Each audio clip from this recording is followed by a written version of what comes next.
فلا عدوان إلا على الظالمين والصلاة والسلام على رسول الله وعلى آله وصحبه ومن تبعهم بإحسان إلى يوم الدين.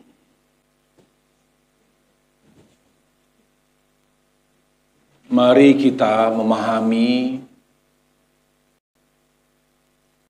tujuan hidup kita di dunia. Setelah kita memahami tujuan kita hidup di dunia, dari sanalah kita bertolak. Jadi titik tolak untuk bersyukur adalah mengetahui tujuan hidup. Titik tolak kebaikan dan kesolehan kita adalah memahami tujuan hidup. Selama kita tidak mengetahui dan tidak merealisasikan tujuan hidup di dunia, tidak akan ada di sana syukur kepada Allah, sehingga kita kehilangan soleh dan solehah. Jadi, kata kuncinya adalah mengenal dan mengaplikasikan tujuan hidup kita di dunia. Disitulah rahmat Allah Subhanahu wa ta'ala. Disitulah rahmat Allah yang Allah berikan sebesar-besarnya kepada mereka yang berada pada jalan yang sejalan dengan tujuan hidup. Apa itu tujuan hidup kita di dunia? Mencintai Allah dan taat kepada Allah. Jadi kalau ada dosa, kalau ada masalah, termasuk masalah psikologi, masalah kejiwaan, apapun, masalah rumah tangga,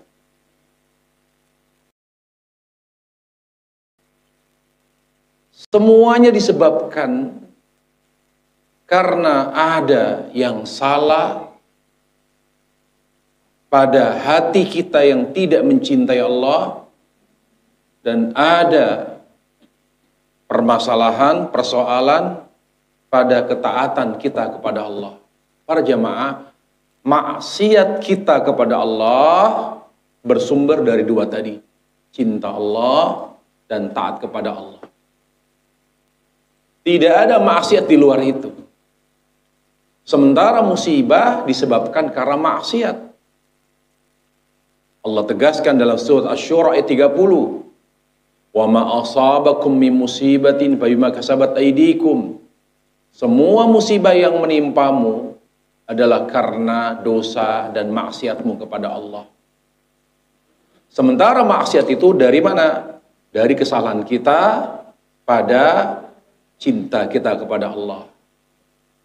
Di mana hati lebih mencintai anak kita, cucu, harta, suami. Itu cikal bakal maksiat. Jenuh, ya karena itu. Karena hati ini sebetulnya fungsi utamanya apa? Mencintai Allah, disebut dengan fitrah. Kalau dipaksa kerja untuk sesuatu yang tidak sesuai dengan fungsi utamanya, dia akan tersiksa hati ini. Kerjanya berat.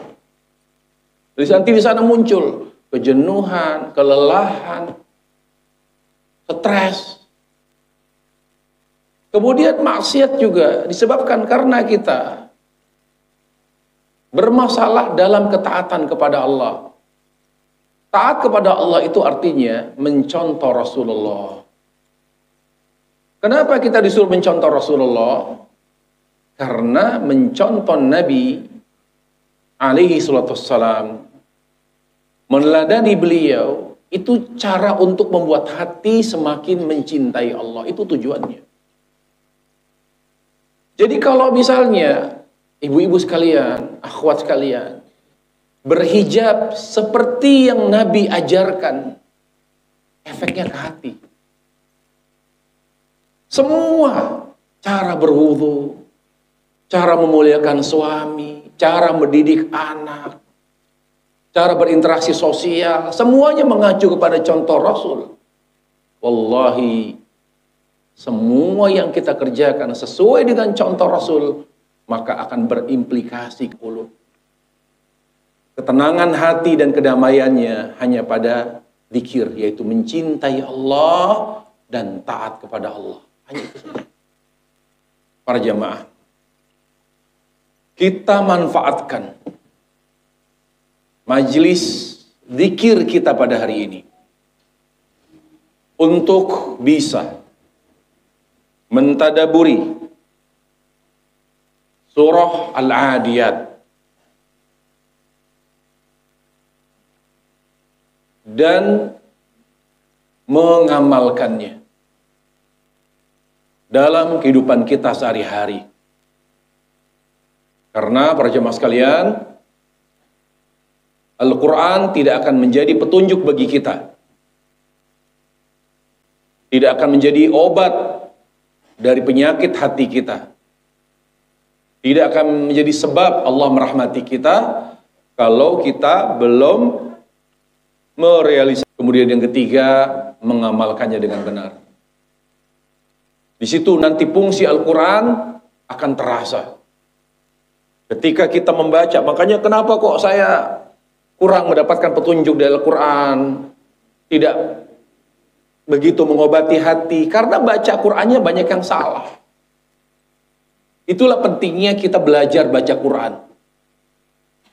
Kata Allah Jalla wa'ala, yatlunahu haqqa tilawati. Makna yatlunahu haqqa tilawati, kata Ibnu Mas'ud, membacanya dengan benar, sesuai dengan hukum tajwid dan sesuai dengan makhraj yang telah diajarkan oleh Rasulullah SAW. Kemudian mentadaburinya dan mengamalkannya.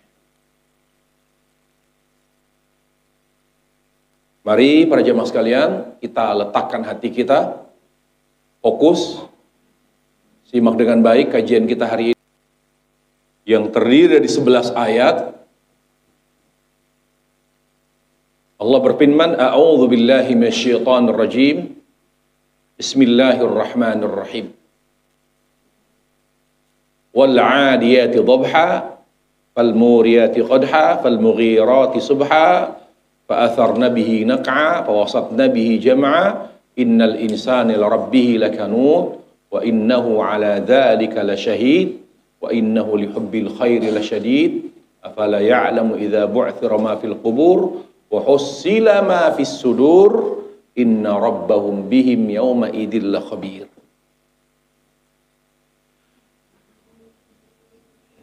Surah ini topiknya ada mengandung beberapa topik pada surah ini. Yang pertama tentang keadaan manusia. Topiknya adalah tentang keadaan manusia. Mudah-mudahan setelah kita mentadaburi surah ini, kita bisa memperbaiki diri, terutama memperbaiki hati kita. Orang yang baik adalah orang yang hatinya baik. Orang yang hatinya baik, bagaimana hatinya? Yang mencintai Allah atau yang cinta dan takut kepada Allah. Itu kunci hati baik. Kalau hati belum mencintai Allah dan takut kepada Allah, maka kebaikannya penuh dengan kepura-puraan dan rentan untuk berubah. Dan jangan kaget kalau orang dekat kita berubah ketika hatinya selama ini baiknya penuh dengan gimmick. Hati yang istiqomah, yang cinta dan takut kepada Allah. Jadi kalau mau cari suami, cari yang cinta dan takut Allah. Insya Allah gak capek rumah tangga dengan dia. Kan dekat sahabat yang cinta dan takut kepada Allah. Insya Allah akan saling melengkapi. Cocok menjadi tempat curhat. Tapi kalau dua ini nggak ada di hati orang dekat kita, justru akan menambah persoalan dalam hidup kita yang sudah banyak ujiannya ini. Baik, kita terjemahkan surah Al-Adiyat, lalu kita sampaikan tafsirnya, lalu kita bersama-sama mentadaburi makna dari surah yang mulia ini. Allah Subhanahu wa Ta'ala pada 5 ayat pertama dari surah Al-Adiyat bersumpah ya dengan makhluknya, yaitu dengan kuda. Pendapat ulama atau pendapat mufassir yang paling kuat yang dimaksud dengan Al-Adiyat adalah kuda. Para jemaah sekalian, Allah bersumpah misal dengan matahari, betapa besarnya manfaat matahari.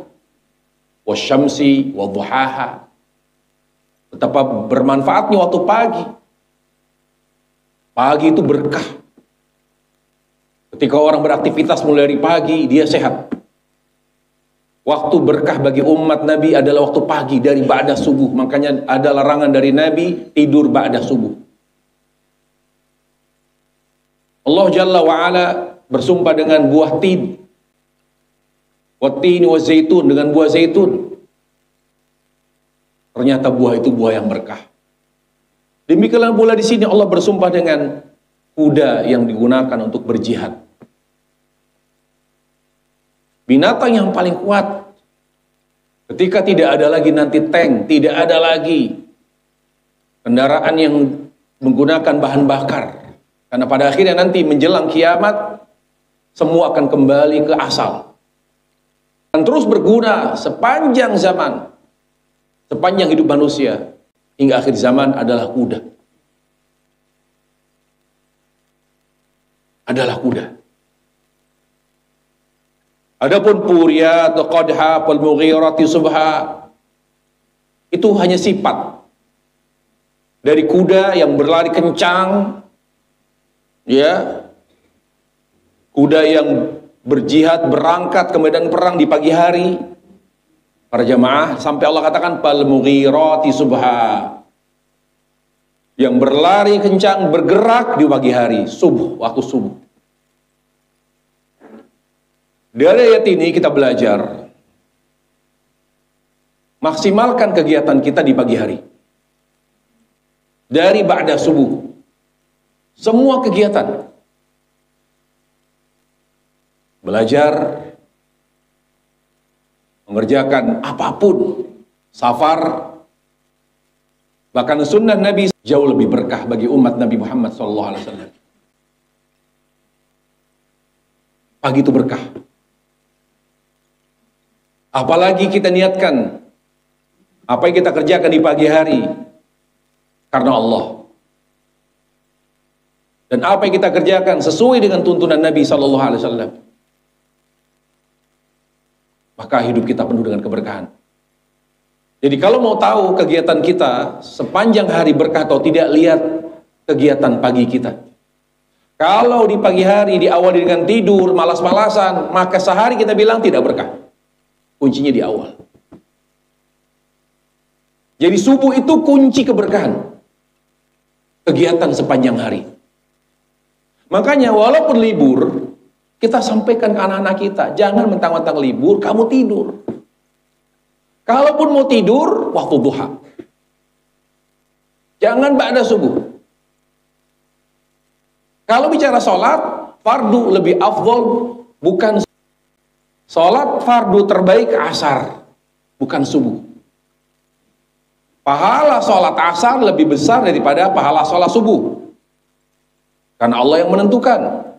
Kata Allah Jalla wa'ala, hafidhu ala salawati was salatil wusta wa qumu lillahi qanitin. Peliharalah sholat fardumu, terutama sholat asarmu. Lalu subuh. Subuh bukan sholat fardu terbaik. Tapi dia adalah yang menentukan keberkahan hari kita. Keberkahan umur kita dalam satu hari. Bagaimana subuh kita, begitulah keberkahan kita selama satu hari.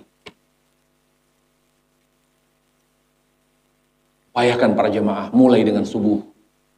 Minimal. Qobliyah subuh. Salat subuh. Zikir setelah salat fardu. Zikir pagi. Baca Quran. Lebih indah lagi salat syuruk. Kalau ditanya apakah sholat syuruk harus di masjid? Yang sahih tidak. Di masjid berlaku bagi laki-laki di tempat yang sama dengan sholat subuh. Jangan berpindah. Kalau berpindah, keutamannya berubah. Di tempat yang sama. Setelah syuruk, baru kita boleh istirahat. Kita boleh berkegiatan. Apapun. Upayakan para jamaah subuhnya dipegang, dijaga. Dengan qobliyah subuh, dengan zikir setelah sholat fardu, dengan zikir pagi. Kalau baca Quran tidak, nggak apa-apa.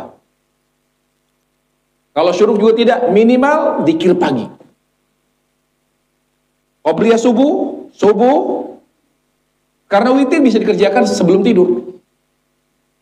Tapi kalau kita bangun sebelum subuh, upayakan witir. Para jamaah sekalian, witir, sholat sunnah, muakkadah terbaik. Dan tidak pernah Nabi tinggalkan sama sekali. Sholat sunnah yang tidak pernah Nabi kerjakan, sholat witir. Bahkan begitu pentingnya witir, sampai Nabi pernah mengerjakannya di atas kendaraan.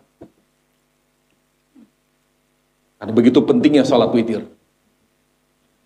Dari apa yang disebutkan dalam riwayat di mana Nabi pernah sholat witir di atas onta.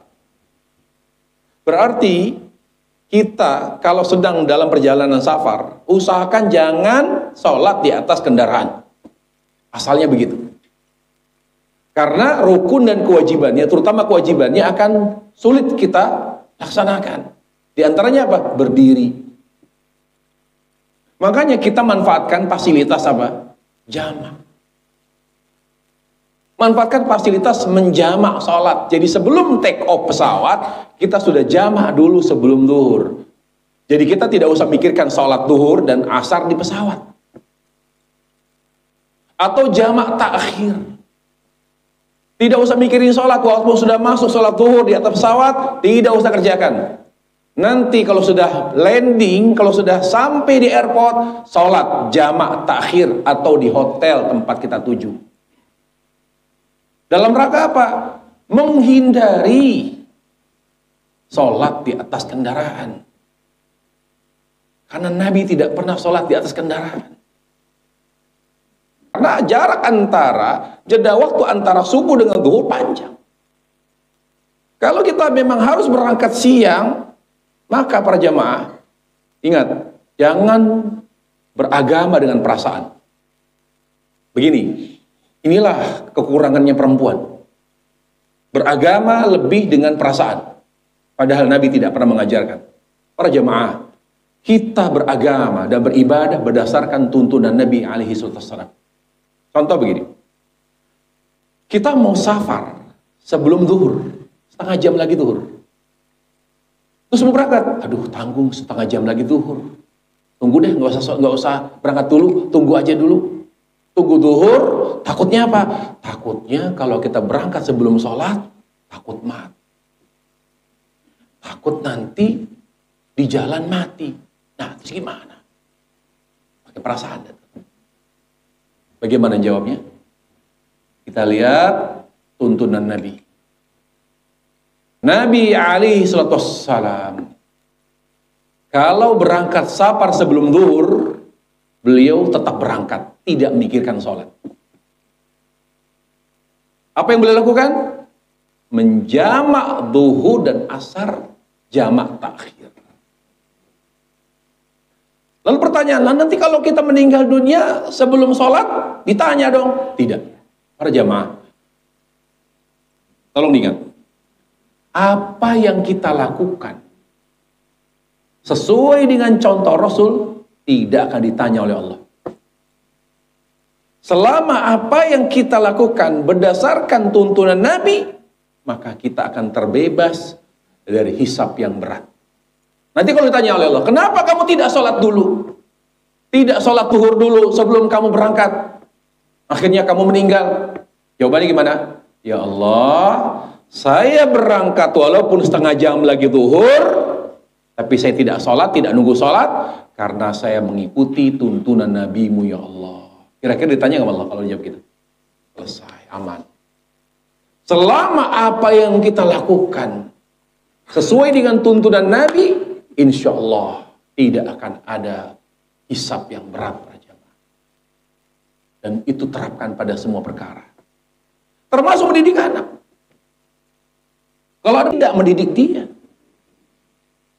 alpa atau hadir di situ, mendidik. Terus kalau sudah mendidik, betul tidak cara mendidiknya?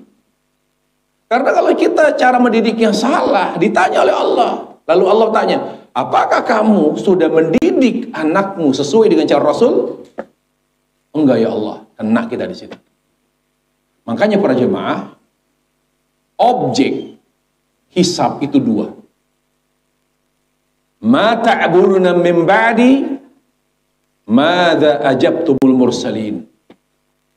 Objek hisab yang akan membuat kita terbebas dari hisab yang berat, dua. Yang pertama, siapa yang kamu cintai selama di dunia? Siapa yang lebih kamu cintai selama di dunia? Kalau di dunia ini kita lebih mencintai suami. Aduh, suami saya itu Ustaz, 35 tahun kami bersama. Dan Allah sudah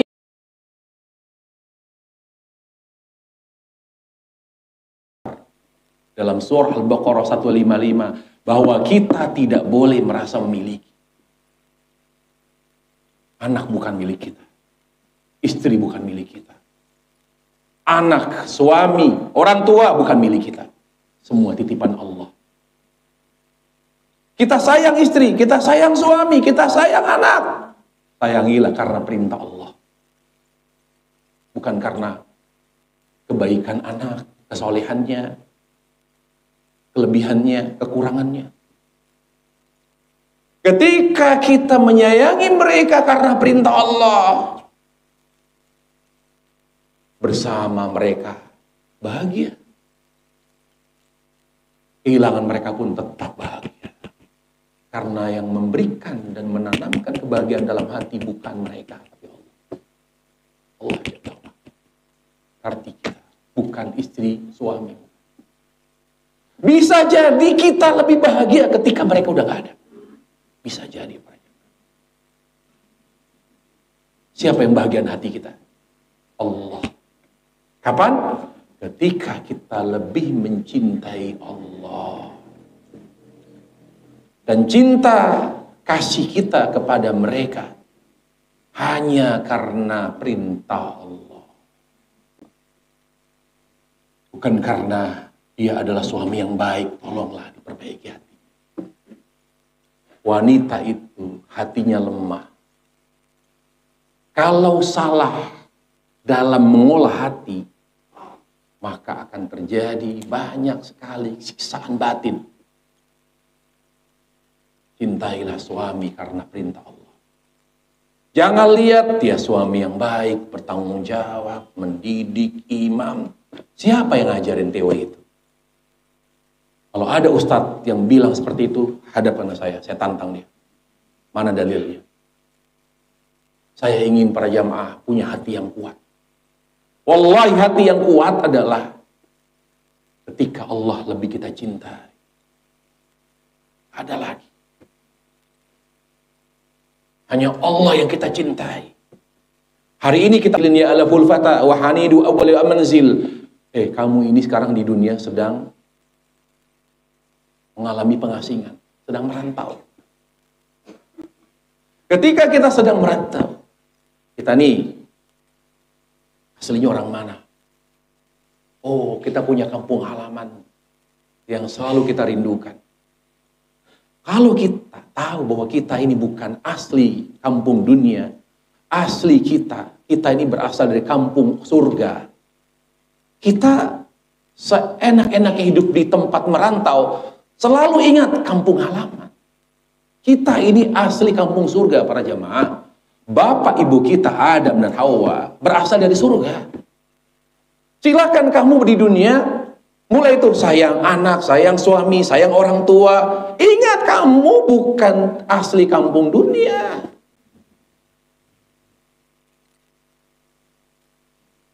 Keluarga kita yang akan bersama di surga, itu keluarga kita. Makanya ketika Nabi Nuh mengatakan, ya Allah, anakku itu anakku. Kata Allah, bukan, dia bukan keluargamu. Karena dia kafir. Belajar para jamaah dari sejarah. Al-Quran banyak memberikan pelajaran penting. Banyak memberikan pelajaran penting.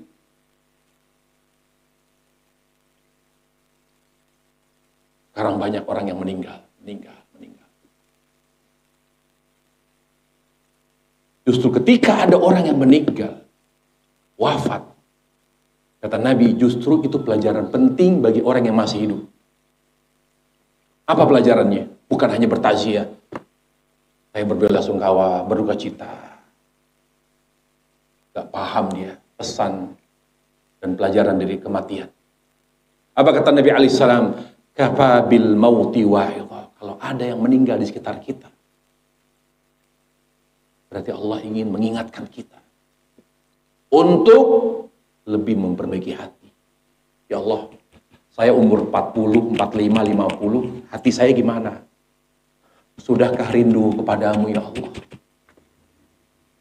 Jangan mimpi husnul khotimah kalau hati belum pernah rindu sama Allah. Kalau kita hanya bisa menangis, ingat anak. Hanya bisa menangis, mengingat orang-orang yang kita sayangi di luar sana, di luar negeri, di luar kota, yang berharap husnul khotimah. Teman kita, saudara kita, sahabat kita, di depan kita, sudah terujur kaku. Gak ada lagi roh di situ. Coba lihat, periksa diri kita. Karena wallahi, di dunia ada surga. Kalau kita sudah menikmati surga dunia, kita akan sampai surga akhirat. Apa itu? Rindu Allah. Periksa diri kita. Di depan jenazah. Ya Allah, apakah saya sudah rindu Engkau ya Allah? Itu yang harus diambil pelajarannya para jemaah. Makanya Nabi alaihissalam selama beliau hidup selalu berdoa-doa. Minta dua kenikmatan. Kenikmatan terbesar dunia dan kenikmatan terbesar akhirat. Apa itu? Ya Allah. Makanya Nabi orang soleh. Apa yang beliau minta? Ya Allah, jadikan aku hamba yang selalu rindu kepadamu ya Allah.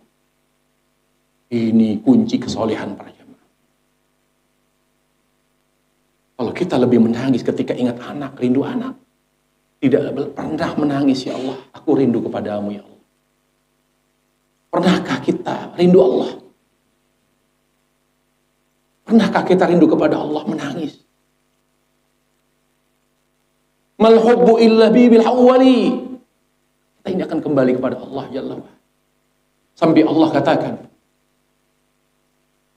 dalam suatu ayat Al-Quranul Karim, fa inna ajalallahi la'at. Allah menemukan beberapa orang yang rindu Allah, rindu Allah. Apa kata Allah? Sabar. Sebentar lagi akan tiba perjumpaan kita, kata Allah. Para jamaah, paling nikmat di dunia rindu Allah. Gak ada di sini hati, di hati kita anak, kita gak ada. Suami gak ada. Mereka masuk, pergi, hilang, datang, pergi, biasa.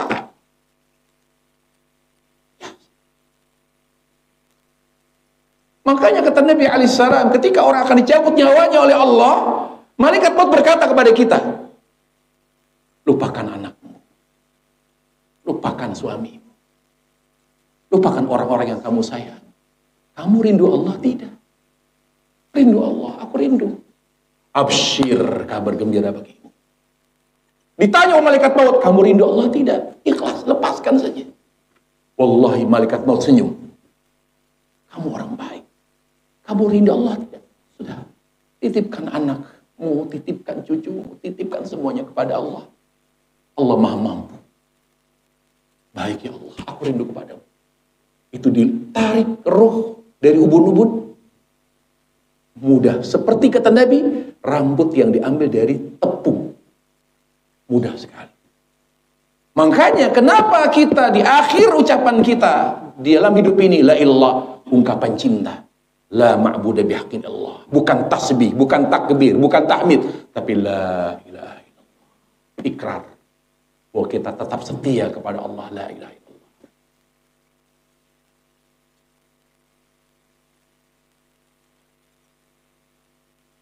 Sekarang kita masuk kepada apa yang menjadi topik utama surah Al-Adiyat. Setelah Allah Jalla wa'ala bersumpah dengan kuda.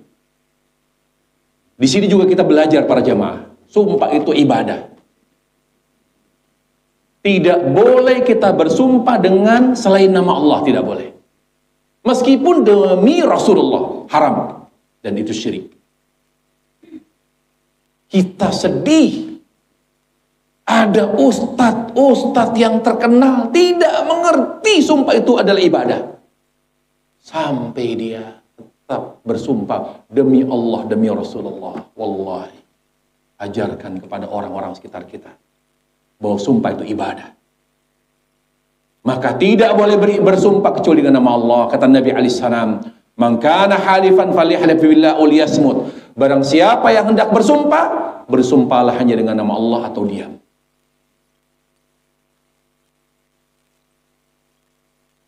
Kita masuk kepada ayat yang ke-6.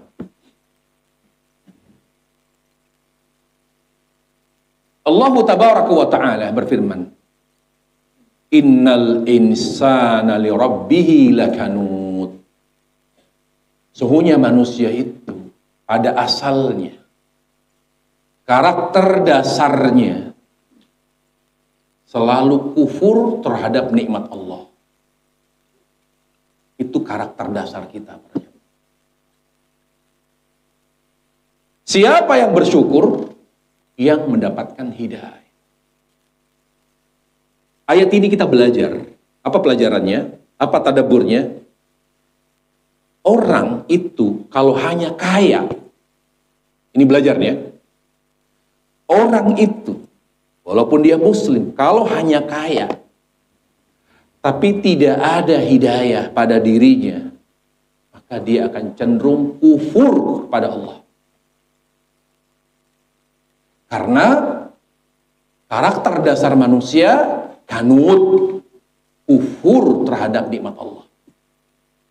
Apa yang membuat mereka bisa keluar dari sifat dasarnya, karakter dasarnya? Karena hidayah. Apa itu hidayah? Belajar agama. Itu hidayah. Jadi, kalau ada di sini ibu-ibu yang kaya, ngaji. Supaya apa saya ngaji, Ustaz? Supaya kita tidak kufur. Laulal hidayah lasirna minal kanud.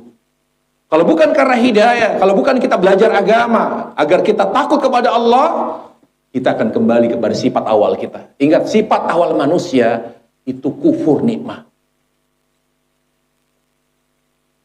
Tapi Ustaz, tetangga saya itu anaknya kiai, anaknya Gus, anaknya Habib, walaupun selama tidak ada nilai-nilai agama, selama dia hanya mengandalkan nafsu orang tuanya, tapi tidak ada agamanya, maka tetap berpotensi untuk kufur kepada Allah Subhanahu wa Ta'ala. Jadi bersyukur itu dengan ilmu. Sederhananya begini para jemaah, kenapa kita ngaji seperti sekarang ini? Kenapa kita mengamalkan ilmu agama yang kita pelajari? Supaya kita bersyukur kepada Allah. Dan keluar dari sifat dasar kita, yaitu kufur kepada Allah. Kemudian berkata Allah, "Innahu ala dzalika lasyahid." Wa innahu, dhamir di ayat ini, khilaf para ulama. Ulama berbeda pendapat. Apakah dhamir di sini kembali kepada Allah? Artinya Allah pantau. Selama kita bernapas, selalu Allah pantau apa? Allah pantau hati dan amal kita. Allah tidak melihat yang lain. Yang Allah lihat hati dan amal. Hati dan amal. Makanya yang memuliakan kita, yang mengangkat derajat kita di sisi Allah, hati dan amal. Hati yang mencari amal yang sesuai dengan contoh Rasulullah SAW. Itu yang memuliakan kita. Itu yang mengangkat derajat kita di sisi Allah Subhanahu wa Ta'ala. Atau maknanya wa innahu, yaitu kita sendiri. Wa innahu ay wa innal insan. Sesungguhnya dia bisa Allah, bisa manusia. Jadi dia sendiri. Apa itu? Jadi manusia, kata Allah di sini, kalau artinya manusia itu sendiri, ketika kita kufur kepada Allah, naudzubillah, maka di akhirat dia akan mengakui kekufuran kita sendiri. Ya Allah, saya kufur ini, saya kufur ini, saya kufur ini. Jadi kita sendiri yang mengakuinya. Allah tidak perlu menginterogasi, Allah tidak perlu mengungkit, Allah tidak perlu memaksa kita. Ngaku kamu, nggak perlu, kita akui. Karena sifat dasar kita kufur. Ketika kita kufur kepada Allah Subhanahu wa Ta'ala, tidak bersyukur kepada Allah, nanti di akhirat kita sendiri yang mengakui dan menyebutkan kufur kita yang mana saja. Saya kufur ini, kayak kufur itu, saya kufur di sini. Para jamaah, pahami pertama makna syukur. Sehingga dari syukur kita memahami kufur. Syukur itu mengingat nikmat Allah. Abu'u laka bi ni'matika, mengakui. Makanya Nabi mengatakan syukur, abu'u laka bi ni'matika alayya. Aku akui ini nikmatmu ya Allah. Mengakui, mengingat. Mencintai Allah. Taat kepada Allah. Jadi kapan kita kufur? Ketika kita melupakan nikmat Allah. Lebih mencintai selain Allah. Dan tidak taat kepada Allah. Itu kufur. Dan itu sifat dasar kita para jamaah sekalian. Lalu Allah berfirman, wa innahu lihubbil khairi lasyadid. Yang paling membuat orang kufur, lupa sama Allah, tidak lagi sesuai dengan fitrah, mencintai Allah, tidak lagi taat, bahkan banyak bermaksiat, lihubbil khairi lasyadid, karena berambisi terhadap dunia, terlalu berambisi terhadap dunia. Terlalu mencintai harta. Al-khair maknanya al-mal, harta. Menjadikan harta adalah segalanya. Yang membuat seorang kufur karena terlalu mencintai harta. Para jemaah, salah nggak sih Ustaz kalau saya pengen kaya, saya nggak siap susah. Ini pembahasannya saat ini. Islam tidak mengharamkan kita kaya. Tapi Islam mengharamkan kita meletakkan harta di hati. Itu yang jadi masalah. Silakan memperkaya diri. Selama harta tidak kita letakkan di hati. Silakan kita menjadi orang kaya selama sumber kekayaan kita bukan dari sumber yang haram. Silakan kita menjadi orang kaya selama kekayaan kita tidak membuat kita lalai dari kewajiban. Apa kewajiban orang kaya? Zakat, infak. Para jemaah, Allah berfirman,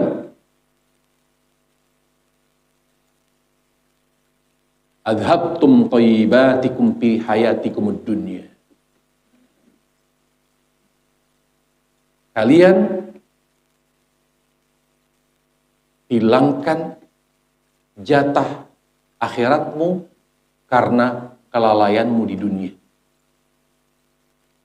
Maksudnya bahwa kalau kita diberi oleh Allah rezeki yang berlimpah, lalu kita lalai dengan kewajiban kita sebagai orang yang diberi rezeki lebih, zakatnya, infaknya, maka kelalaian kita akan mengurangi jatah di surga. Maka kelalaian kita dalam menunaikan kewajiban harta, setelah Allah berikan kita rezeki yang berlebih, rezeki yang berlimpah, kita lalai tidak menjalankan kewajiban, maka kelalaian kita akan mengurangi jatah akhirat. Bisa dipahami? Bisa dipahami atau belum? Paham atau belum, Ibu? Kita kaya. Kekayaan kita tidak membuat kita mampu menunaikan kewajiban harta. Kewajiban harta itu apa? Zakat dan infak, nafkah. Kalau nafkah bagaimana?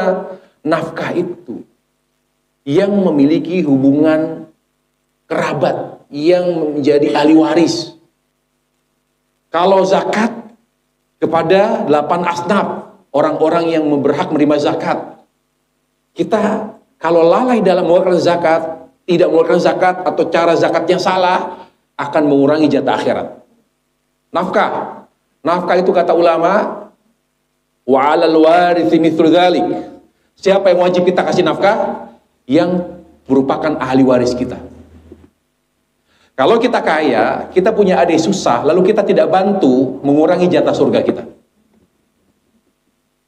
Kalau kita kaya, tapi orang tua kita susah, tidak pernah kita bantu, tidak pernah kita pedulikan, mengurangi jatah surga. Zakat dan nafkah. Dua kewajiban yang wajib ditunaikan bagi orang yang diberikan kelebihan rezeki oleh Allah. Kalau ini tidak ditunaikan dengan baik, akan mengurangi jatah surga. Siapa ya dalam masalah nafkah?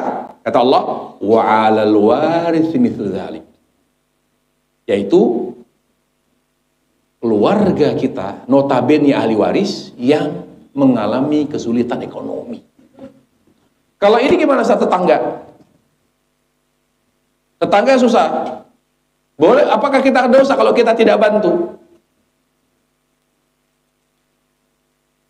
Apakah kita dosa? Kena dosa kalau kita tidak bantu tetangga yang susah? Termasuk para jamaah. Karena tidak biman taul, karena dia dekat dengan kita. Karena dekat dengan kita. Dan itu ada pembahasan khusus. Intinya, orang yang diberikan rezeki lebih oleh Allah, jangan lalai dalam hal zakat, jangan lalai dalam hal nafkah. Jaga. Jadi orang itu senang dengan dunia, gak ada masalah. Disenang rumah yang mewah, megah, boleh, gak ada masalah. Muslim gak ada masalah, tidak dipertanyakan keislamannya. Bukan hal tercela, la yulam. Kalau ada orang kaya raya, semuanya serba mahal, gak ada masalah. Punya tas branded, dikumpuli, dikoleksi, silakan. Gak ada masalah. Tapi ingat, kewajibannya dijalankan tidak? Zakatnya sudah benar atau belum? Sekarang saya tanya, yang hadir di sini tahu nggak cara zakat yang benar, cara ngitungnya gimana? Orang yang mengeluarkan zakat tapi tidak dengan cara yang benar, dia dianggap belum berzakat. Belum berzakat.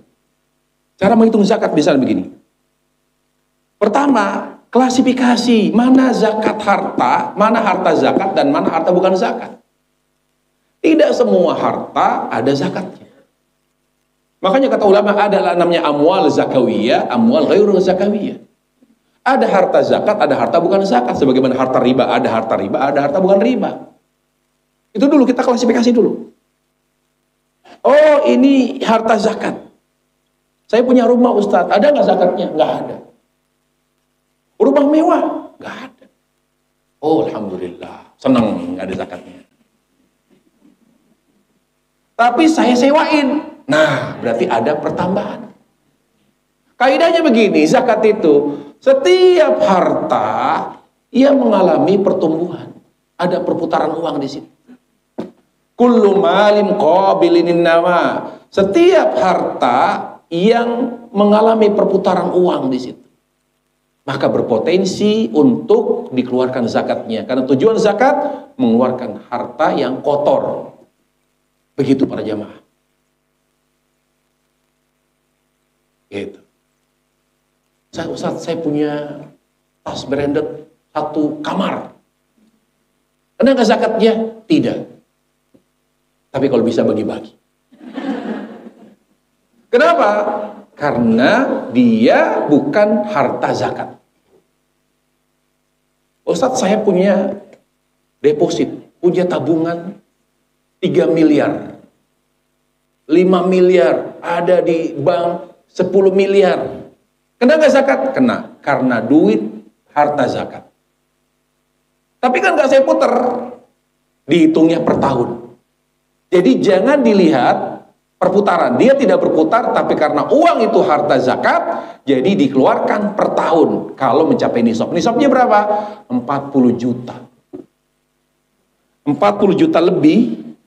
Jadi kalau tabungan kita hanya 500 ribu, nggak ada zakatnya.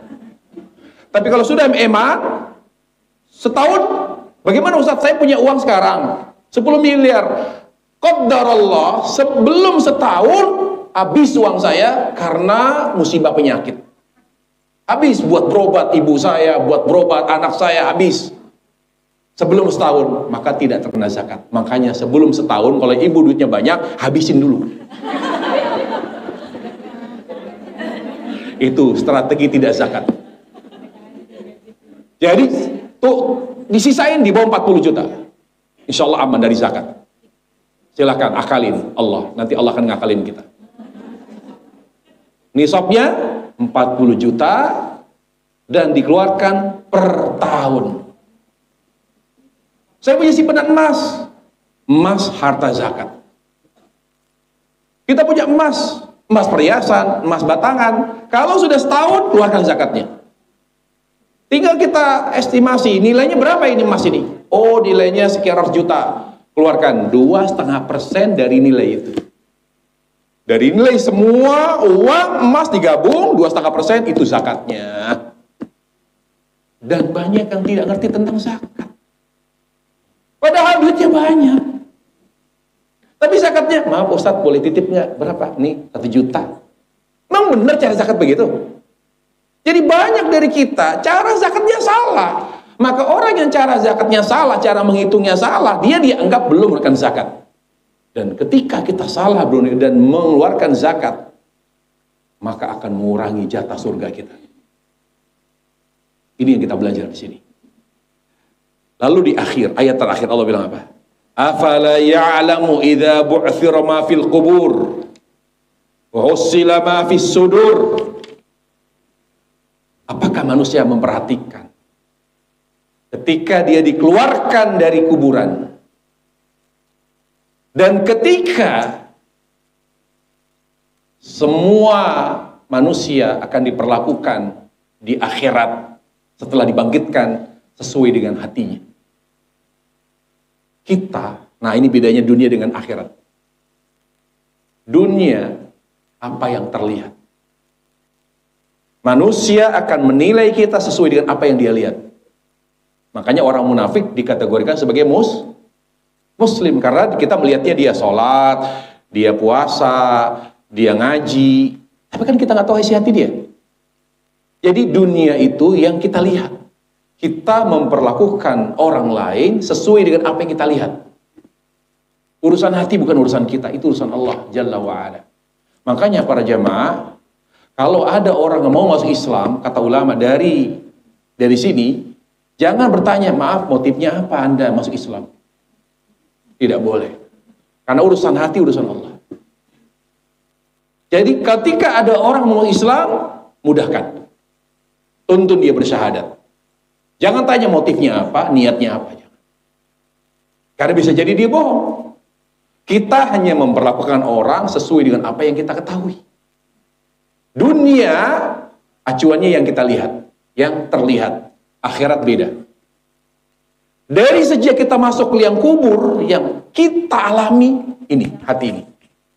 Yang tersembunyi di hati. Bagaimana hati kita, begitulah keadaan di alam kubur. Saya dulu cantik Ustaz, tiap bulan ke salon. Gak ngaruh di alam kubur.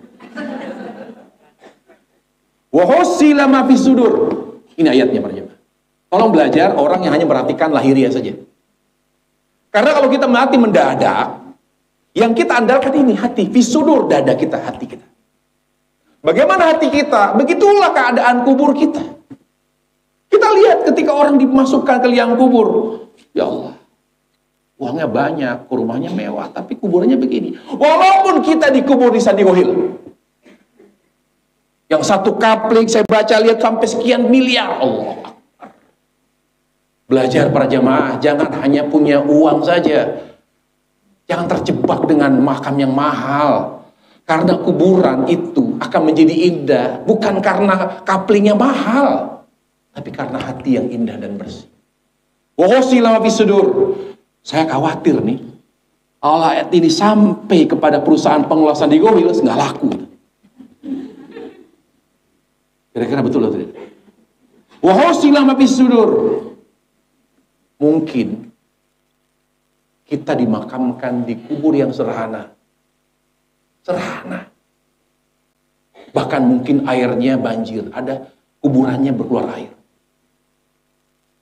Sepertinya hina. Bahkan butek airnya. Dengan terpaksa akhirnya harus pakai peti. Tapi masuk air. Kita dimakamkan dalam keadaan kuburan seperti itu. Lahiriahnya, kelihatannya ya Allah. Duitnya banyak, tapi kuburannya kenapa begini ya Allah? Jangan khawatir. Sejak kita didatangi malaikat mungkar wa nakir, semua kemuliaan dan keindahan akan kita rasakan. Karena yang menentukan alam kubur kita, akhirat hati, wa husila ma fis sudur. Tapi Ustaz, saya banyak kesalahannya, banyak kekurangannya, tidak usah khawatir. Selama kita membawa hati yang cinta dan rindu Allah, kekurangan kita, kesalahan berpotensi dimaafkan oleh Allah. Anda pernah mendengar? Ada sebuah kisah di Bani Israel. Rasul bercerita, dulu ada orang tua, seorang ayah. Bodoh. Bahkan di akhir hayatnya melakukan kesalahan yang sangat fatal. Dia merasa dia sudah dekat dari kematian. Lalu dia panggil anak-anaknya, dikumpulin, dia bilang, ayah punya firasat sepertinya ayah sudah dekat dari kematian. Ayah ingin bertanya, apakah ayah sudah menjadi ayah yang baik bagi kalian? Apakah ayah lalai menjadi ayah yang baik? Semua anaknya mengatakan, ayah adalah ayah yang baik, ayah yang bertanggung jawab, semua memuji. Kalau memang kalian mengakui ayah adalah ayah yang baik, ayah punya satu permintaan. Tolong ikuti dan jalankan wasiat ayah. Kalau ayah wafat, apa itu ayah? Kalau ayah meninggal dunia, tolong jasad ayah dibakar. Kemudian abunya, kalian buang ke laut. Tapi bukan dalam keadaan cuaca normal, cuaca bersahabat. Tapi dalam keadaan cuacanya tidak bersahabat, angin kencang, supaya abu jasad ayah terbang kemana-mana. Kira-kira wasiatnya aneh atau tidak? Aneh. Meninggallah si laki-laki tersebut, akhirnya dibakar, dijalankan wasiatnya oleh anak-anaknya karena mereka patuh, dan mau buang, wah cerah ini, nggak dibuang, simpen abunya sampai ya hujan, angin kencang, baru tuh mereka nekat, tapi tidak ke tengah laut, di pinggir laut dibuang. Supaya abunya kemana-mana. Di akhirat dibangkitkan oleh Allah. Kata Allah Jalla wa'ala, kamu sudah mau mati, wasiatnya konyol. Aneh kamu dengan wasiatmu. Kesalahanmu fatal. Seolah-olah kamu tidak percaya akhirat. Seolah-olah kamu ragu akan kemampuan saya bahwa aku dapat membangkitkanmu. Walaupun kamu dibakar menjadi abu, aku mampu. Seolah-olah kamu meragukan kemampuanku, kata Allah. Lalu Allah tanya, apa yang membuatmu? Apa yang mendorongmu sampai berwasiat dengan wasiat yang konyol seperti itu? Apa yang membuatmu melakukan kesalahan yang fatal? Lihat, kesalahan yang fatal loh para jemaah. Dia bilang apa? Aku melakukan itu ya Allah karena aku takut kepadamu. Dia mengandalkan apa? Hati.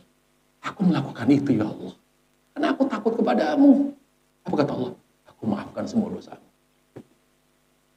Ibu, jangan lihat dulu saya begini, mantan DJ, saya ini. Jangan lihat. Saya dulu, ini Ustadz, saya dulu, gak usah. Sekarang lihat hati kita bagaimana. Karena ketika kita wafat, yang kita andalkan untuk mendapatkan kemuliaan atau kesengsaraan, hati. Jadi orang yang siap meninggal, yang akan dia perbaiki hati. Hati. Makanya kita belajar agama seperti ini. Tujuan kita apa? Agar mengenal Allah.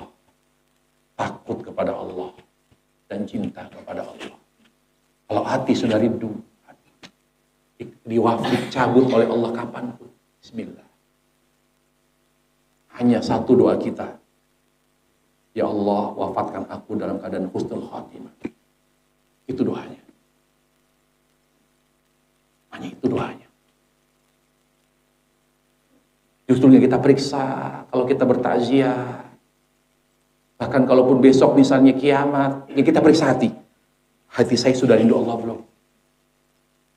Kalau sudah rindu kepada Allah, sudah cinta Allah, semua kesalahan kita berpotensi untuk dimaafkan oleh Allah. Sekarang ada nggak orang tua dendam sama anak? Kesalahannya padahal anaknya fatal. Kenapa orang tua hampir tidak ada yang dendam? Karena orang tua sayang dan cinta. Allah lebih sayang kepada kita daripada orang tua kita. Allah lebih sayang kepada kita daripada orang tua kita.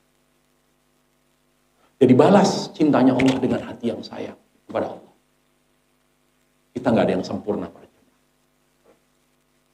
Dengan semua kekurangan dan keterbatasan kita, tolonglah kembali ke kampung halaman akhirat.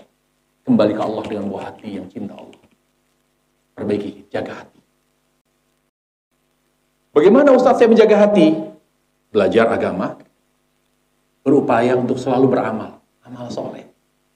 Dimulai dari mana? Sholat. Amal yang akan membuat kita semakin jatuh cinta kepada Allah, sholat. Makanya tidak ada amal yang Allah perintahkan untuk dijaga selain sholat, nggak ada. Ada. Jaga zakatmu, jaga puasa Ramadanmu, nggak ada. Jaga umrah dan hajimu, nggak ada. Tapi Allah bilang apa? Jaga sholat. Jadi orang yang tidak sholat, kalau ada di antara kita yang tidak sholat, dari keluarga kita yang tidak sholat, sebetulnya dia sedang menghancurkan akhiratnya. Karena ini, wa husila ma fis sudur. Yang akan menjadi andalan dia nanti di akhirat, di alam kubur, dari alam kubur, mahsyar, sampai nanti di akhirat, hatinya. Bagaimana dia punya hati yang cinta dari doa Allah? Dia nggak sholat. Nabi itu menjadikan sholat media untuk meluapkan rasa rindu, mengobati rasa rindu pada Allah. Ya Bilal, kalau sudah tiba azan, segera kumandangkan azan, aku ingin mengobati rasa rinduku, meluapkan rasa rinduku melalui sholat. Jadi orang yang tidak sholat berarti dia sedang menghancurkan akhiratnya. Berarti dia ingin mati su'ul khotimah. Berarti dia ingin menghancurkan kenikmatan alam kubur. Kuncinya di sholat. Ketika amal soleh terbesar yaitu sholat, kita jaga. Cara menjaganya 5. Insya Allah yang lain akan ikut. Bisa diperbaiki oleh Allah secara otomatis. Kunci kebaikan amal soleh itu sholat. Bagaimana cara menjaga sholat? 5. Jaga khusyuk. Kapanpun Allah wafatkan, insya Allah husnul khotimah. Hanya masalahnya, kalau kita sholat khusyuk nggak? Khusyuk atau jarang khusyuk? Nah, itu masalah. Yang kedua, caranya sesuai tidak dengan cara Rasulullah SAW. Dari takbir, bacaannya. Yang ketiga, tempatnya. Biasakan laki-laki sholat di masjid, di musola. Perempuan, tempat terbaik sholatnya rumah. Walaupun maaf ibu rumahnya sebelah masjid. Yang lebih afdol sholat fardu di mana? Di rumah. Karena Allah yang menentukan. Tapi bolehlah sekali-kali masjid. Tapi lebih sering di rumah. Yang keempat, waktu. Jaga waktu sholat.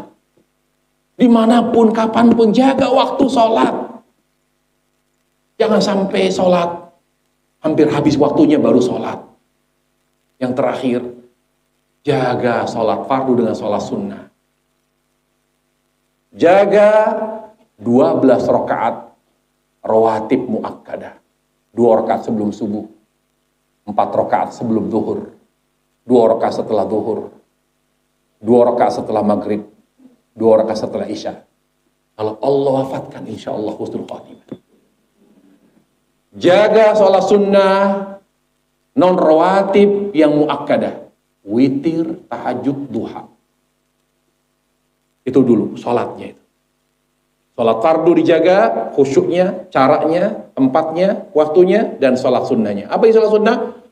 Gimana kalau sholat taubat? Sholat taubat tidak berpengaruh. Bagaimana sholat syuruk duha? Bagaimana sholat tasbih? Nggak penting sholat tasbih. Yang penting apa? Witir, tahajud, duha. Rawatib. Sholat yang mengiringi sholat fardu. Qabliyah subuh 2 rakaat. Qabliyah duhur 4 rakaat dengan cara 2 salam, 2 rakaat salam, 2 rakaat, 2 rakaat ba'da zuhur, 2 rakaat ba'da maghrib, 2 rakaat ba'da. Jaga, insya Allah kalau kita menjaga sholat dengan 5 tadi, hati akan semakin rindu Allah. Dan insya Allah ta'ala kalau Allah wafatkan kita secara mendadak, insya Allah wajah kita senyum. Allah wafatkan kita dalam keadaan husnul khatimah insyaallah. Wallahu taala alam wa sallallahu wasallam wa baraka Muhammad wa ala alihi wa sahbihi wasallam walhamdulillahil alamin. Baik, sampai sini kajian kita. Ada yang mau ditanyakan atau ada yang bertanya dari jamaah sekalian? Silahkan.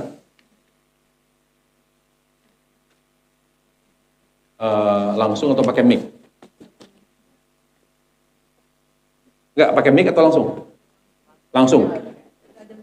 Hari ini nggak ada mic, nggak ada tisu, nggak ada air minum. Luar biasa. Ujian.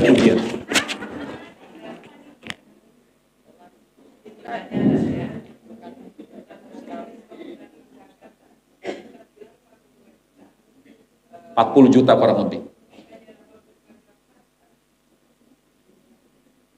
Hitungannya kan per gram berapa? 1 gramnya.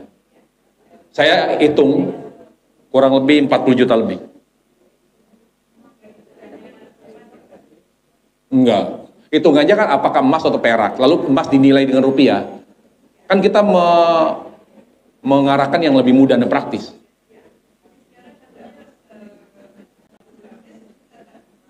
Iya, itu sudah dihitung. Kurang lebih 40 juta lebih, 40, 45 amannya begitulah kurang lebih. Iya, kurang lebih 40 juta lebih. Itu estimasi, 45 nggak ada hitungan tepatnya.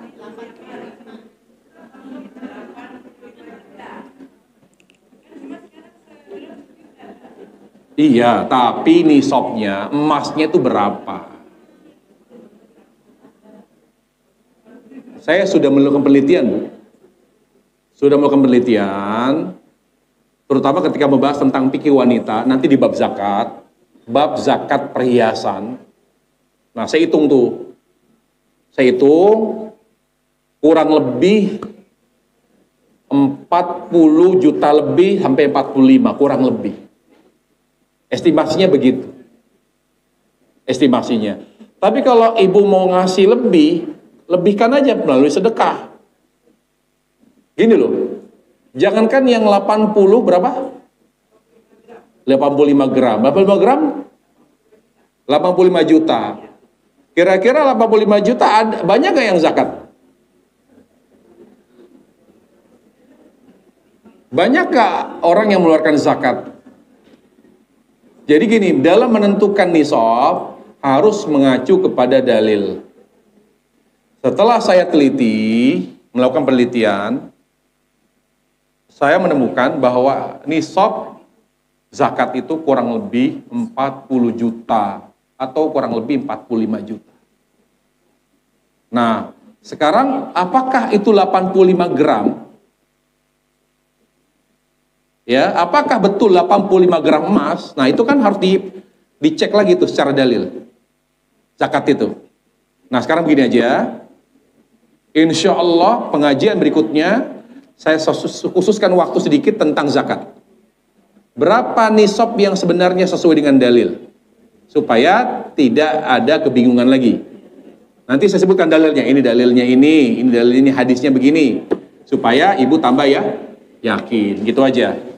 Karena saya menyampaikan dari hasil kesimpulan. Tapi kalau ibu memang agak ada polemik atau masih ada keraguan, nanti saya sampaikan secara detail. Tapi hanya waktu sedikit saya ngambil dari kajian tafsir. Supaya lebih yakin.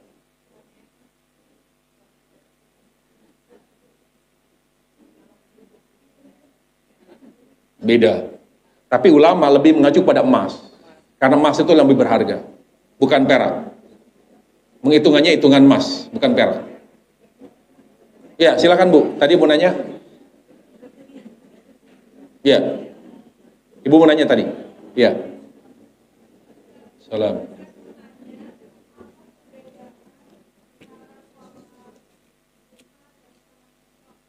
Oh, syuruk.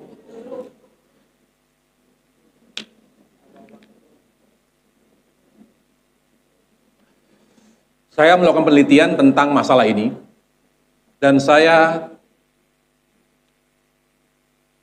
sebutkan hasil penelitian saya tentang masalah ini, apakah syuruk itu duha atau berbeda. Saya temukan ulama berbeda pendapat. Ada ulama yang mengatakan sholat isyraq atau sholat syuruk berbeda dengan duha. Tapi ada ulama yang mengatakan sholat syuruk adalah sholat duha. Hanya dia adalah sholat duha di awal waktu. Karena dengan cara khusus sehingga memiliki keutamaan tersendiri. Dari hasil penelitian, lalu diolah dalilnya, saya kumpulkan semua dalil, saya temukan dalil yang kuat, dan dari situ saya tarik kesimpulan bahwa sholat syuruk adalah sholat duha, yaitu sholat duha di awal waktu dengan cara tersendiri dan memiliki keutamaan tersendiri. Kalau sudah sholat syuruk lalu kita mengerjakan kembali, boleh. Kenapa? Karena sholat duha itu semakin mendekati zuhur, semakin afdal. Kata Nabi alaihissalam, salatul awabin hina tarmudul fisal. Salatnya orang-orang yang ingin kembali kepada Allah adalah ketika matahari kian menyingsing, yaitu mendekati zuhur. Jadi misalnya kita salat syuruk 2 rakaat. Karena salat syuruk itu, salat duha itu lebih afdal 4 rakaat. Apa kata Nabi? Wahai anak cucu Adam, Allah berfirman, kerjakanlah duha 4 rakaat. Apa manfaatnya 2? Ya. Wahai anak cucu Adam, kerjakanlah salat duha 4 rakaat. Maka aku akan berikan kamu 2. Pertama apa? Aku amankan kamu dari segala kejahatan. Yang kedua, aku cukupkan semua kebutuhanmu pada hari itu. Makanya dari sini, dari hadis ini, hadis kursi menunjukkan bahwa duha itu lebih afdal 4 rakaat. Bisa 4 rakaat langsung, bisa terpisah. 2 rakaat di syuruk, 2 rakaat menjelang duhur. Boleh, bebas. Tidak harus dalam waktu yang sama. Bisa 2 rakaat melalui syuruk, bisa 2 rakaat menjelang duhur. Atau sebelum itu, boleh. 4 rakaat, 2 rakaat salam, 2 rakaat salam. Karena cara duha tidak 4 rakaat langsung satu salam, tapi setiap 2 rakaat salam, 2 rakaat salam. Gitu. Jadi itu duha sama dengan syuruq. Wallahu a'lam. Jamnya intinya gini, pada saat matahari sudah terbit dengan sempurna, karena Nabi bersabda apa? Matahari itu terbit di antara 2 tanduk syaitan. Inna syamsa tatlu baina qarni syaitan. Dan tenggelamnya pun di antara 2 tanduk syaitan. Dan janganlah kalian melakukan sembahyang atau beribadah kepada Allah pada saat matahari terbit. Karena di saat itulah orang-orang musyrik sedang sembahyang. Supaya waktunya tidak bersama dengan waktu sembahyangnya mereka. Makanya kita tidak boleh melakukan sholat syuruk pada saat matahari masih dalam proses terbit. Tidak. Ketika dia sudah sempurna cincinnya, sudah sempurna lingkarannya, berarti sudah masuk syuruk. Kalau ibu di tengah laut rumahnya, di tepi pantai, ibu lihat, sudah jelas nih lingkarannya, berarti sudah masuk syuruk. Sama juga dengan bukber, buka puasa, atau batalkan puasa. Tidak ada dalil bahwa memang ada dalil menyebutkan, tapi yang lebih tepat, yang membuat kita bisa membatalkan puasa bukannya azan sebetulnya, tapi matahari. Jadi walaupun masih terang, tapi ketika lingkarannya sudah tidak ada, tenggelam, dia atau kita sudah berhak membatalkan puasa. Jadi lingkarannya ketika kita lihat sunset gitu, dia sudah nggak ada lingkarannya, berarti bisa buka, minum. Patokannya itu sebetulnya. Itu sangat bagus sekali. Tapi kalau terhalang, tidak mungkin kita melihat lingkaran matahari sudah tenggelam, berarti kita berpatokan ke azan. Itu pun tidak semua azan. Kita kelakuannya begini. Patokannya azan yang paling cepat. Kalau subuh, azan yang paling lama. Ini terlalu cepat ini, TV ini. Saya senang TV ini. Subuhnya paling lama ini. Nanti ya maghrib. Padahal dia juga yang disalahin subuh. Tapi karena maghribnya lama, dia bilang, ini yang saya suka TV ini. Karena semua ada azan, dia belum. Ya. Padahal, patokan buka dan puasa bukan azan sebetulnya. Tapi matahari, fajar dan matahari. Gitu ya.